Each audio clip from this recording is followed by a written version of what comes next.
來看到，在此刻，美國的經濟出問題了嗎？連巴菲特這時候都出來警告說，美元快要崩潰了，真的要出大事了嗎？今天不要錯過這一集，我們會一起來做解讀哦。因為呢，現在美債的部分已經正式的來到了39兆美元，現在說是不是炸彈要進入倒數計時了呢？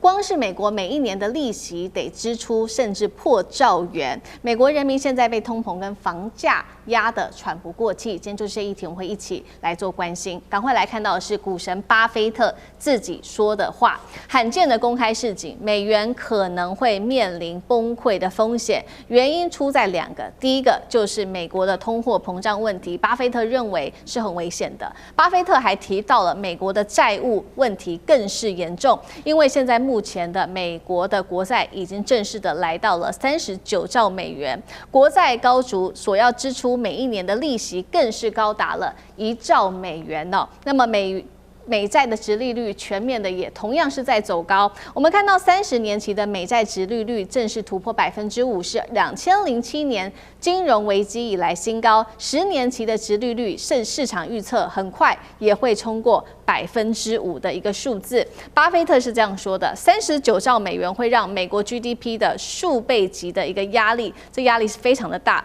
而且是全球史上最大的債務數字，永遠還不完的一個天文數字。而且呢，剛剛特別提到了这個光是利息得支付1兆美元，現在市場最擔心的就是這種債務的螺旋了。你的利率走高之後，利息就會變多，就得發更多的債。那麼市場就會變得更恐慌，殖利率再飆升的話，最後變成永遠還不完財務的一個大黑洞嗎？更尷尬的是，美國現在還要負擔包括在全球的軍力的安排，不管是在這場俄烏戰爭，在這場美伊戰爭，或者是對於全球軍力的部署上，同樣三線都在燒錢吶。楊老師怎麼看巴菲特的公開的擔心？其實是比較罕見的。那現在美國會不會陷入財務的黑洞呢？老師怎麼看？我覺得巴菲特這次的講話前所未有的讓美國的整個財經界都非常的緊張。他是何許人也？他是股神吶。股神一個很重要就是對美國經濟的信心。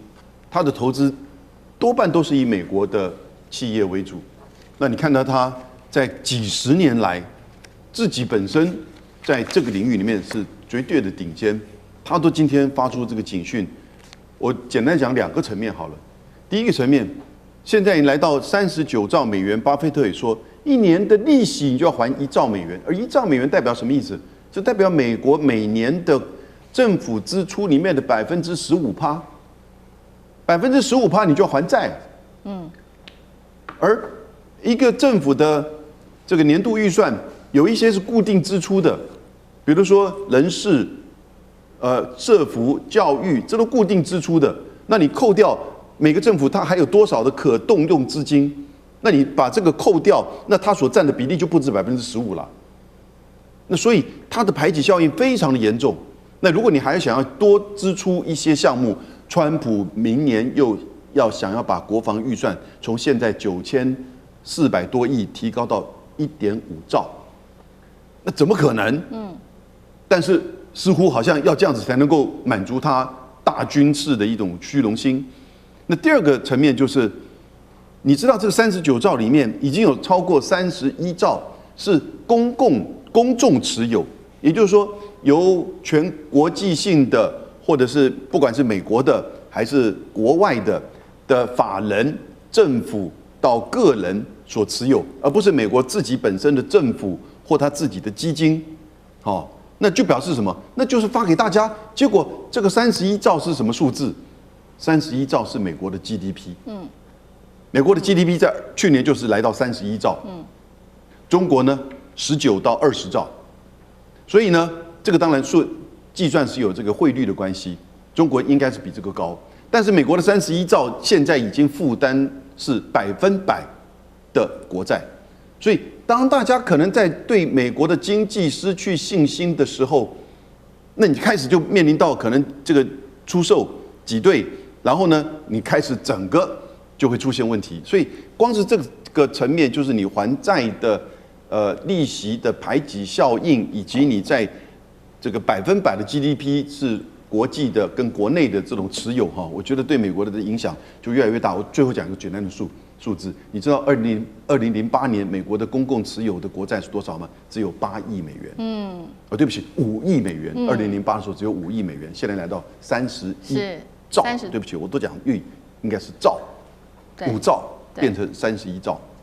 好，所以一邊是這個債務的問題哦，現在其實已經讓巴菲特做了一個很特別嚴肅的事情。那另外一方面，我們同樣來看到的是，剛剛巴菲特也說了嘛，因為通膨的問題也會讓這個國債不斷的升高。現在通膨到底有多嚴重呢？我們光看食品價格跟疫情比，是上漲幅度18%，房價上漲幅度超過50%。年輕人現在說出現了一個叫做終身的租屋世代，因為買不起房，就是終身租屋了，財政會不會走向失控？賴老師怎麼看？我覺得您看到這個債務的這個殖利率為什麼會升高？賣不出去嘛，風險越來越高，風險越來越高，很多人為了避險，他需要你給他更多的好處嘛，所以它的價格就會一直升高，一直升高，他才願意承擔這個高風險去買你的公債。那你想是不是就越來越貴了？這就代表越來越危險。那一直這個情況的時候，您看到美國的每一任的總統還沒上任之前都說，我知道債務破產、政府破產的可能性很高，所以我一定要解決這個債務破產的問題。可是等到他當總統的時候，拜登有解決債務嗎？沒有，他增加債務了。川普上來以後，他也說他要解決債務的問題啊，他有沒有解決債務？沒有，他不但沒有解決債務問題，然後他還增加債務。原因很簡單。每個總統的任期就是4年，他認為我不會那麼倒霉，就是發生在我任上嘛。是啊，每一位的經濟專家都說快要破產了，但是呢，他說都沒有啊，因為我們美元霸權啊，還有我們美元還是最強勢啊。那個如果我們真的有問題的話，世界各國都會來救啊。因為當時2008年的美債危機不是就是這樣嗎？美元要破產啦，世界各國來貼錢啦，中國大陸貼最多啊，反正你們都要貼錢，讓我美國人繼續花。所以我覺得他們都存了這個僥倖的心態，一旦存了僥倖心態，他就敢花錢了。你看這個川普上來的時候，他剛開始也信誓旦旦的說要解決財務問題啊。結果呢，有沒有解決財務？沒有啊，他花錢花的比較多，比人還多。現在的情況是還發動戰爭，燒錢像燒流水一樣，這代表什麼？解決不了問題。而且大家都知道，通貨膨脹的問題跟聯準會降息不降息有直接的關係，不是間接關係哦，是直接關係。你一定要把通貨膨脹壓下來，聯準會才有可能降息，因為他也要看你這個失業率的情況嘛，就業率的情況，也要看你的這個通貨率的一個情形。好，耶倫在卸任之前都已經告訴川普了，我們失敗的原因就是因為我們跟中國大陸繼續打貿易戰跟科技戰，所以我們的關稅都不降，不降的時候，對於美國的通膨2%，2%，所以你只要把這個關稅拿掉，這個2%就往下降了。是，結果呢，川普聽不進去啊。拜登也聽不進去，川普也聽不進去。請問一下，這些總統都是不見棺材，見了棺材不見了死刑。他要躺下去以後被釘上去了，他才會說我認了，我輸了。你還沒有定下去之前，他還是覺得可以從棺材爬出來的。對，所以我們看到這個通貨膨脹持續的延燒到現在，就是在美國內呢，中產階級尤其可以感受到這個正在快速的被掏空，而且年輕人覺得說我努力到底有沒有用啊？那艦長又怎麼看？我以前聽過一個什麼叫做美國夢，然後我聽他們講完之後，我聽了真的是蠻感動的。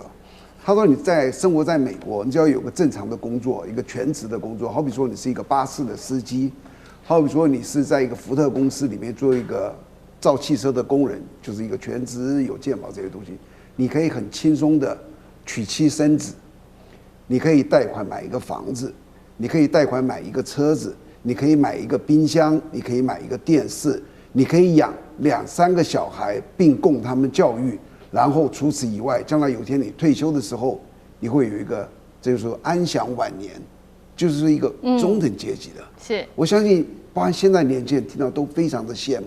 我當時仔細想想，美國的家庭的確如此。那時候全世界很多國家根本就還沒有電視啊，什麼冰箱他們都有。所以當我第一次聽到川普在年輕的時候講說，我認為美國要怎麼樣的時候，他就說天下事我都不管，美國是天選之國，我們只照顧我們自己。說我一直非常支持川普，直到他真正當了總統之後，我才發覺你哪有照你當初說的做啊？他現在在做什麼？大花錢，他在照顧第一個汽油商發財了，軍火商發財了，你知道這2個人都發財了，汽油商發財了，人民都